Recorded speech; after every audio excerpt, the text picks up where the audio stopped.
out there are many terms for the different generations. So the first one, they are the baby boomers, all right? So born between 1946 to 1964. So like my father is under baby boomers. Then you got Generation X, okay? Born 1965 to 1980. Then you got the millennials, which is me, born 1981 to 1996. And then Generation Z, okay? Born 1997 to 2012. So I think your Generation Z, so I'm Generation Y or millennials. Okay, so when we talk about generational diversity in the workplace, right? You can see from Pew Research Center. So this is a quite famous think tank in America. Generational differences are less about age and more about experience, values, and how technology shapes our worldview. So yeah, generational differences, right? It's not about just experiences or values, but also how we perceive technology and how we use technology, okay? So just to show you a bit comparison, core values and work preference. So I think as you're uh, in HR, right? So you would understand that for baby boomers, their core values, they value loyalty, hard work, and stability, okay? Work preference prefer face-to-face communication and hierarchical structure, okay? So they like physical interactions. They don't really like Zoom, Teams meeting, everything, and then they like hierarchical structure. They like to know, okay, who is actually the boss, and they are actually very loyal. Means whoever is the boss, they will like respect and just listen to whatever the boss said. Then followed by Gen X, okay, they like independence and work-life balance, okay. So these are like my seniors now, okay. So there's their core values, work preference. They value autonomy and are skeptical of authority.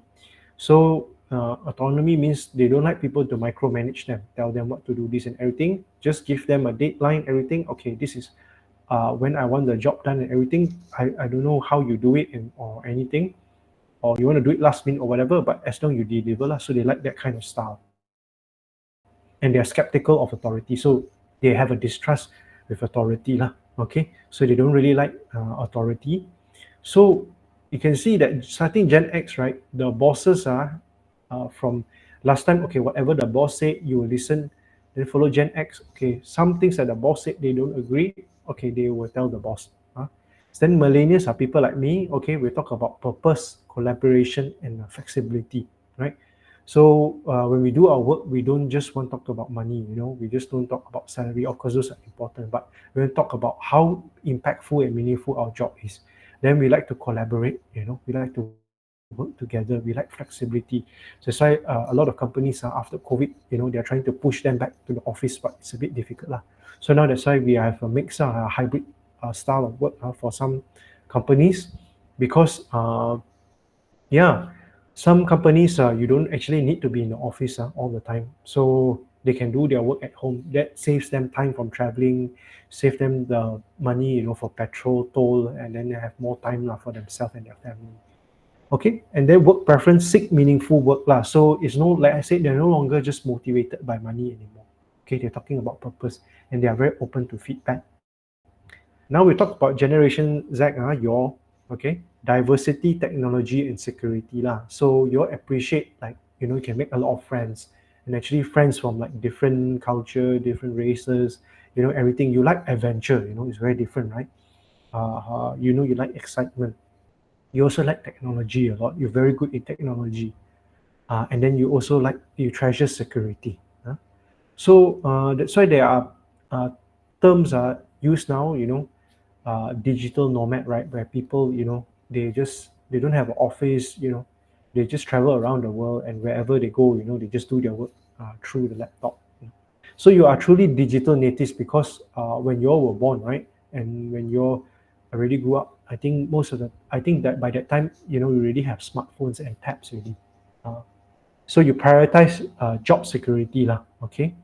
So job is also very important. Career is very important to you guys, and also the career security, like what can the career actually bring or provide to you all. Okay, so communication style and preferred channels. Okay, so baby boomers, they like formal and direct style. So means if they want to get fired, they want the boss straight away to tell them already. Or if something that they did wrong, they prefer the boss to tell them. So either in phone calls or in person meetings, that means they call the person, come and see them in the office. Gen X is more pragmatic and straightforward lah. Okay, so more or less still same like baby boomers. Okay, but now you can tell them anything through emails or phone lah. Doesn't necessarily have to be physical. Okay, millennials, they like collaborative and informal. So either instant messaging or social media lah. So meaning to say that like my age, my generation, okay, we don't like too direct, because it's very hurtful, and some people, they are very sensitive lah. Okay, Generation Z is visual and concise. Okay, they don't like the whole long story or anything. Okay, they're very visual. Their communication style. So you need to put like have videos and everything lah to get the message across, and it has to be very short. That's why I'm trying to make this presentation. I understand it's very long, but I try to make it as concise as possible lah. Okay, preferred channel either texting, video, or social platforms. Okay. Then tech familiarity and tech usage and work. I just quickly go through. Baby boomers are the one that have a bit problem using technology. Gen X still not too bad, quite comfortable users, but blend traditional and digital tools lah. So that's why they still have books. They write down the things in their books. Okay, millennials, we are digital natives already, early adopters of new tech lah. So we are still a generation. Okay lah, we still quite good with technology. So that's why I don't write things in my book one. I just use my iPad and I just write it on my iPad. Okay, for Gen Z is totally different now. You guys are truly true digital natives already. So I don't know when is the last time you all wrote on a piece of paper. Okay, but anyway, expect seamless tech integration now. So I can see, the coming decades are more and more integration of technology, right? So, and that also affects the style of work. So how do we bridge these generational gaps, right? So there are many researchers or organization or behavior psychologists, right? So they come up this idea called reverse mentoring program. So I don't know you got watched this movie, right? It's I forgot what is it called, but the actor and actress is Anne Hathaway and Robert De Niro one. It's about this old man. He's actually an intern for this young lady lah. Okay, young working mother. So it's a reverse mentoring program lah. Very similar to like that. So pair younger employees with senior leaders to exchange knowledge, right? So one of the benefits enhances digital skills among older workers, promote mutual understanding and break down stereotypes, and fosters an inclusive culture where all voices are heard lah, right? Okay, so mentoring is the one that's facing down, the arrow facing down, you can see lah, okay? That's how we usually do it. Reverse mentoring is what are the people down there can actually allow the management, the bosses to know. Okay, next is flexible work arrangement. Okay, so offer options like remote work, flexible hours, and compressed work weeks lah. Okay, so next time in the future, now someone with AI and ChatGPT, right, with large language models, I think the amount of time you need to spend in work will slowly reduce already. And also the style of work also will slowly be more different already, slightly different. So to actually bridge that gap, right, between the older generation and younger generation, so the bosses need to be more flexible. So sometimes you need to allow them to have more freedom, in their work arrangement, whether they want to work at home or work in a cafe or something like that. Okay. So, and once you allow this flexibility, means you have placed a trust in them. And young people, right, they like that. So when they know that their bosses trust them, then they're able to deliver the job. Okay. So this is the reason for demand, reason for prominence in Industry 4.0. Then these are the benefits. Okay. For the employees is increased morale and increased engagement. Okay, tailored communication style. So nowadays we all have social media, we have instant messaging like WhatsApp and everything. So even for my workplace also, I mostly have baby boomers and Gen X. So what we do is last time we used to send emails to them. Now we just create a WhatsApp group. Whatever we want to announce, we just put it in a WhatsApp group lah. Okay. So sometimes they even share with us some videos, funny videos, video chats, social platforms. Okay. The benefits improves clarity and reduces misunderstanding lah. Okay, so when you put it in a WhatsApp group, right? I think you can type the message fast, concise, and well, rather than an email, because the email, I think sometimes we don't look at our email on Saturday and Sundays. Build stronger intergenerational collaboration and boost employee engagement and inclusion. Okay, so now we talk about cross-cultural communication. Just now was a generational gaps, right? So now it's cross-cultural communication. So when we need to interact or engage with people from a different culture. So there are verbal and non-verbal cues that varies context, tone, and hierarchical impact messages. Okay, so the first one is called high context and low context communication. So high context culture is something like, for example, Japan or some of the Arab countries. They rely on implicit message, shared understanding, and context. So I used to work with a lot of Japanese also management, and when they tell you that they don't like something, they won't tell you directly. Okay, I don't like this. I don't agree with this or anything. You know, they will have a lot of implicit message. Maksudnya masuk tersirat. Okay, understand? Tersirat. Maksud tersirat means I think you have to think again this solution. Maybe you have to think about another alternative. So high context culture means these people, they are very respectful. They don't want to offend you, right? Or even Arab countries also, I met some of them. They are very nice people, and so because they treat you with respect, they won't straight away tell you, okay, you are wrong. Whatever you do, I don't agree. They will like tell you implicitly lah. Okay. That okay, these kind of things. So when you work in this kind of environment and cultures, different culture, you must know, who you are dealing with. Because if you are too, the other contrast is low context culture. For example, in the West, USA, Germany, okay, so they value explicit, okay, and direct and clear verbal communication. So they like, okay, when you don't agree with something, you just say, I don't agree with this and everything. I think Malaysia, we are coming from high context culture, slowly coming towards low context culture. We are quite in the middle. Okay. So next is language nuances, idioms, politeness level vary widely.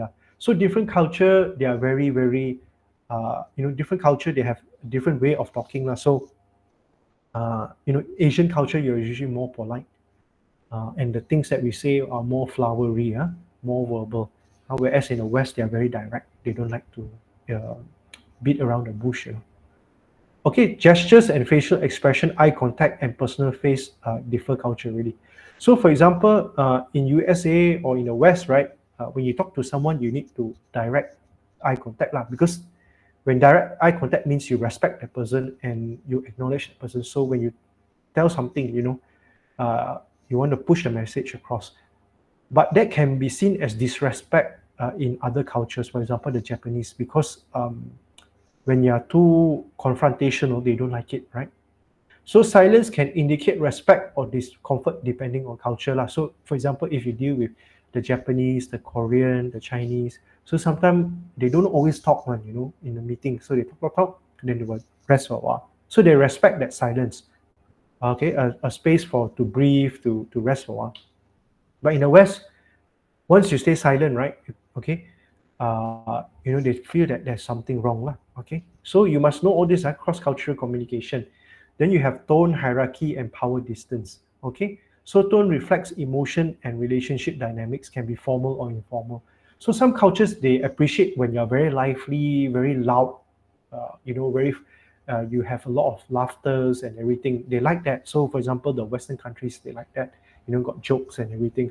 And they talk about power distance. So high power distance culture like India, Mexico, they expect formal communication, respecting hierarchy. So for most Asian countries, we need to know, okay, who's the boss, who is the manager and everything. So when you talk to them, you also know where is your place. You don't simply just, if you are the smallest guy in the office, you don't just speak out. Low power distant culture is, for example, like Sweden, Australia, the Western country prefer egalitarian and open dialogue. Egalitarian maksudnya the same for across, whether you are the lowest position to the highest position CEO, you're able to voice out. Okay, so misreading tone or hierarchical expectations can lead to conflict or misunderstanding lah. Okay, so if you deal with a Japanese company and you deal with a very old Japanese boss and you just came into the workplace, right? Then you have to be very careful. You don't just simply say things, during a meeting, right? So you must know when to say it lah. Okay, practical tips. Okay, all this thing I already covered just now. Okay, so cross-cultural communication also involves sometimes different languages. So not everyone can speak English or speak a certain language, right? So then understanding that there are language differences also helps lah. Okay. Okay, next is bias, discrimination, and ethical HR practices lah. Okay, so bias, the definition is a tendency to favor or disfavor individuals based on personal characteristics rather than merit.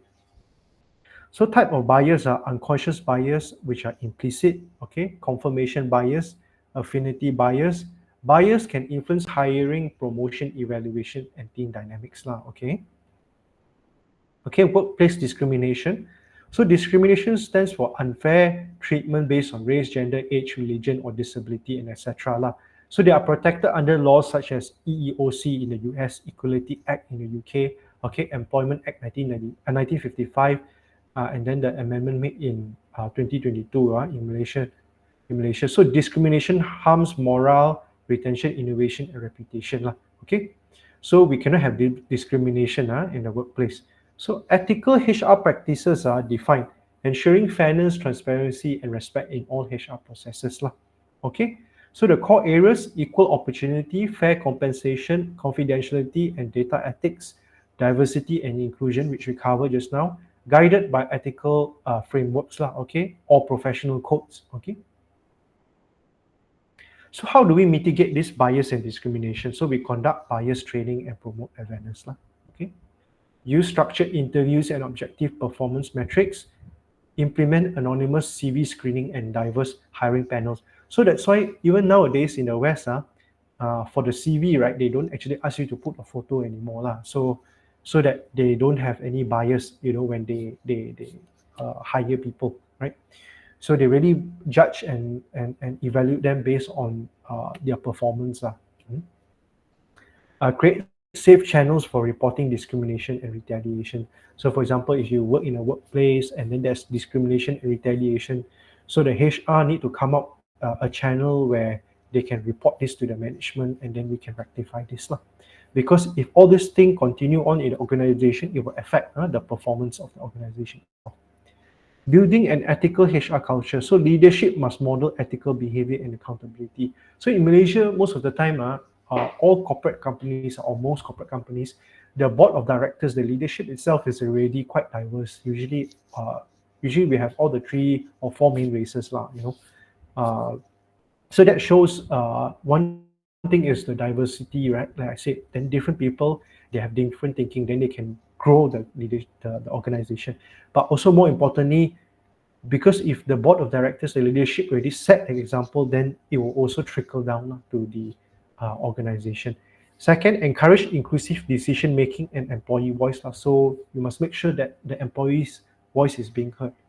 Okay, then we need to align HR policies with organizational values and cultural sensitivity, and then regular audits to ensure compliance and equity. So most big companies, they have all these audits, social audits. And if they usually fail all these audits, then they will lose businesses. So it's actually quite important. So global HR strategies and cultural intelligence. What are global HR strategies? So HR practices designed to manage talent across multiple countries and cultures. So big companies are even, for example, I can mention like Petronas, right? Their presence is not just in Malaysia. They have their presence in many countries. So the HR doesn't just manage Malaysians, but also you're managing like different nationalities, like for example in Kazakhstan, or maybe somewhere in the Euro-Asia countries, right, where we have a presence there for exploration of oil and gas. So then the people there, we are hiring the people there, right? And so that's why then it's no longer just us really. It's about talking about how do we as a whole have a global HR implementation of all these strategies. So the aim is to balance global consistency with local responsiveness. So sometimes the decisions, the policy that we come up with, right, it might be very Malaysian. So how do we actually cater it to like different countries, right? So that talks about local responsiveness. Also, we need to adjust it so that the other countries they can able to also adapt and also use and follow lah. Includes recruitment, training, performance management, and compliance on a global scale. So that's why all this is quite important. Okay, importance of cultural intelligence also. So cultural intelligence is the ability to relate and work effectively across cultures lah. Okay, so for example, I can tell you one cultural intelligence. Okay, if you were to work with a Mat Saleh, you don't go and text the guy after 5 o'clock. Okay, it's very offensive because once they finish work at 5, it is work already. But in our Asian culture, it's quite normal. It's okay to text after 5. It's fine because sometimes we appreciate that because if you wait until next morning, then you already forgotten already. So you have to see the cultural intelligence lah. And then for example, in the West they don't really share much about their family at the workplace, but it is different in Malaysia or in Asia.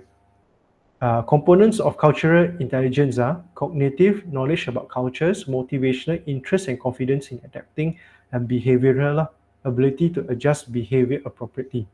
So CQ or cultural intelligence improves communication, collaboration, and conflict resolutions globally lah. Okay, so they are part of the global HR strategies. So how do we integrate CQ into global HR strategies? So we need to design training programs to build CQ. Use culturally adapted performance management system, foster inclusive policies that respect local customs and diversity, and encourage expatriate support with cultural mentoring and language training. Okay, so there are also challenges in a big organization in terms of global HR management. So how do we navigate through the legal and ethical differences across countries now? Because different labor laws, right? Different countries they have different employment and labor laws. So how do we navigate among that? Balancing global standards with local cultural expectations, managing virtual and multicultural teams effectively, and overcoming language barrier and communication gaps. There's one more I forgot to put here is the time zone. So if you are working in a big organization, so it might be daytime here, but it might be nighttime, in somewhere else. So we also need to be aware of that lah. Okay, so I really come to the end as I promised. It will take about 1.5 hours now, my presentation. So any Q&A question? Okay, we now move into our Q&A segment where participants are encouraged to ask questions. You may raise your hand or post your question in the chat box.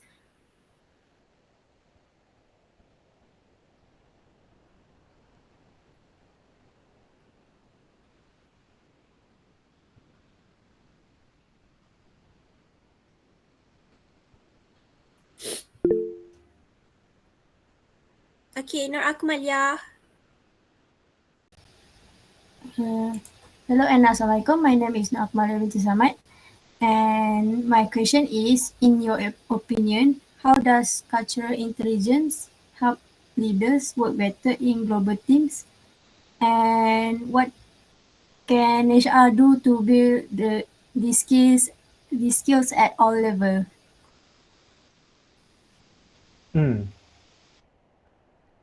So I think nowadays, right, we are quite good at this already. Most big organizations they are quite good in this, especially like Western countries they come to Malaysia and they set up an office here. They are quite good at that.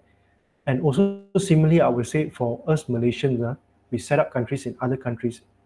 We also have been very good in that.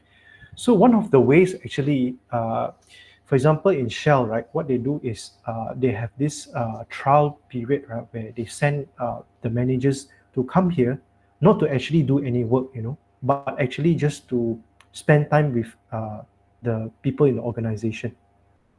They spend time with the people in the organization. They don't really do any serious work. We don't really give them any heavy responsibilities and everything.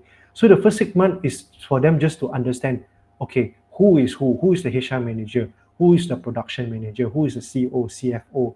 Who is the chief technology officer? That kind of thing. And then they also get to know these people, spend time. Then they learn a bit about the language, the cultural difference, and everything. So that helps to develop CQ lah. So when they have this trial period also, then we also have training programs. So these training programs will help to develop that.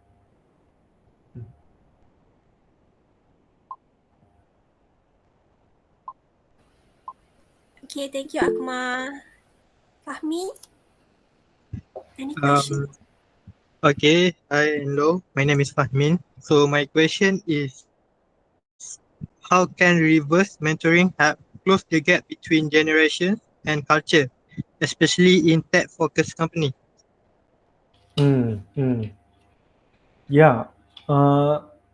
Actually, I can say for most tech companies, right, actually the top management are relatively quite young. They are mostly Gen X one.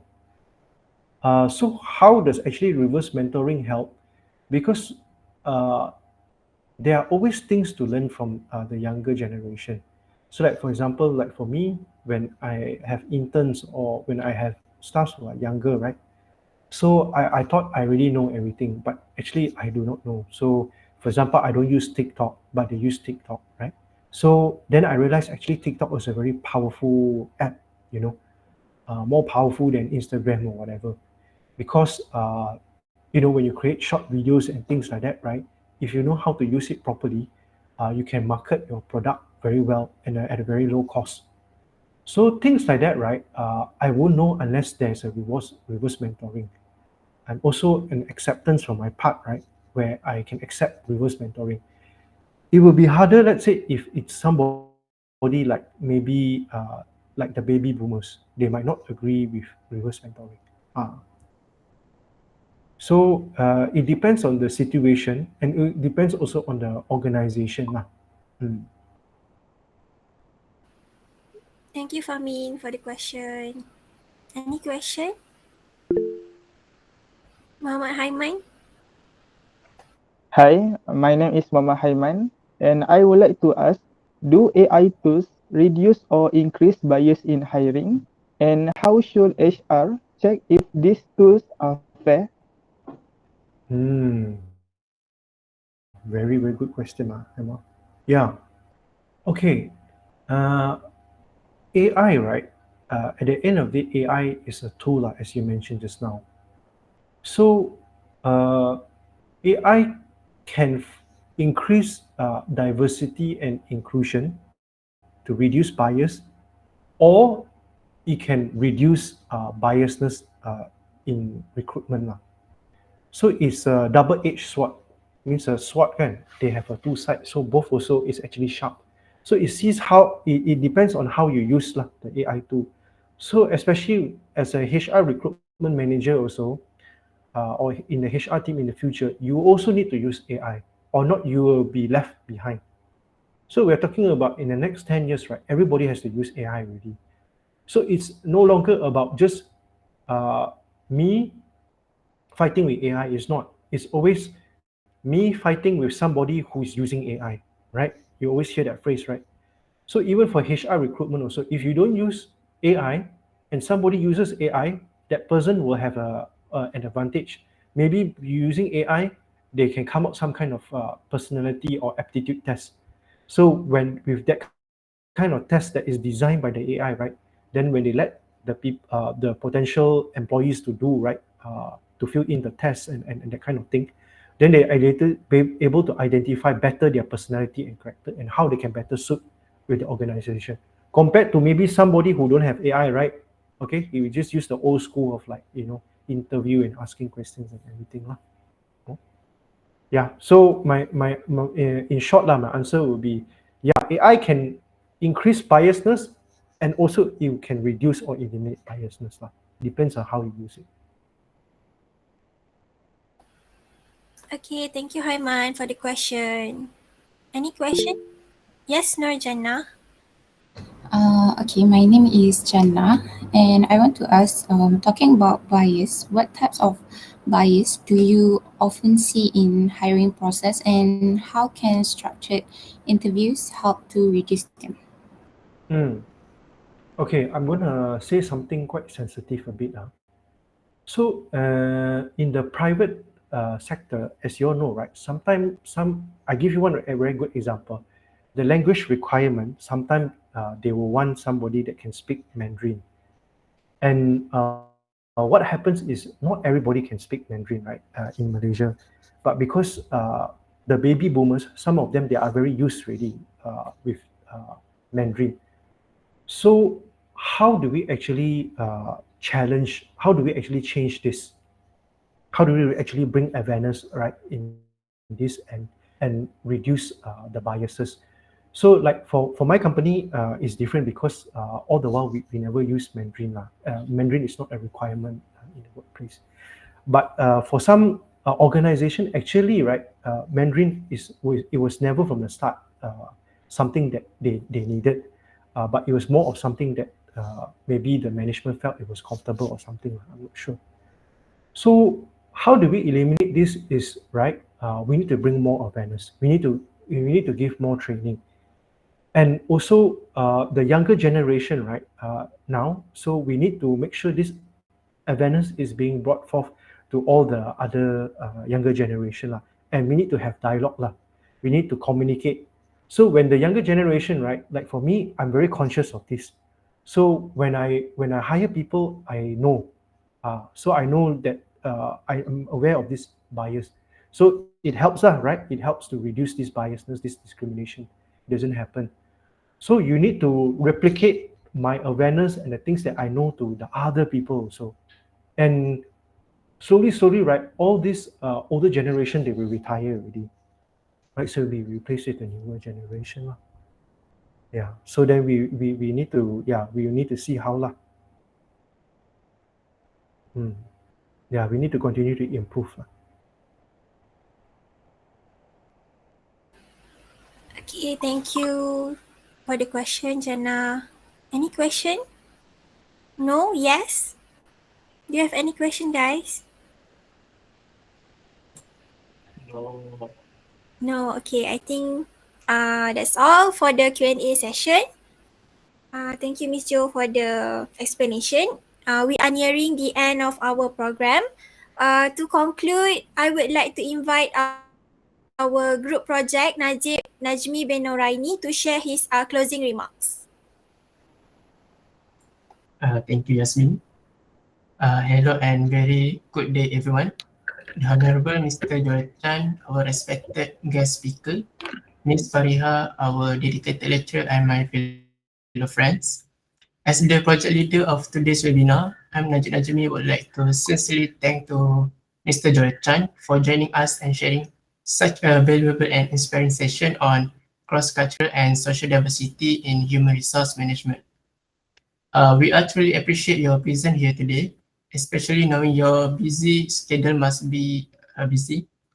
Your willingness to spend time with us show your great commitment to education, professional growth, and knowledge sharing. The topic you share is very important in today's fast-changing world.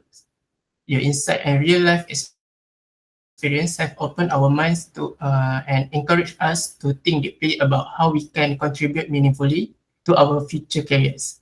I'm sure the knowledge we gain today will be benefit us for a long time, especially as a future HR professionals. Your talk has sparked new ideas and inspired us to explore the subject further.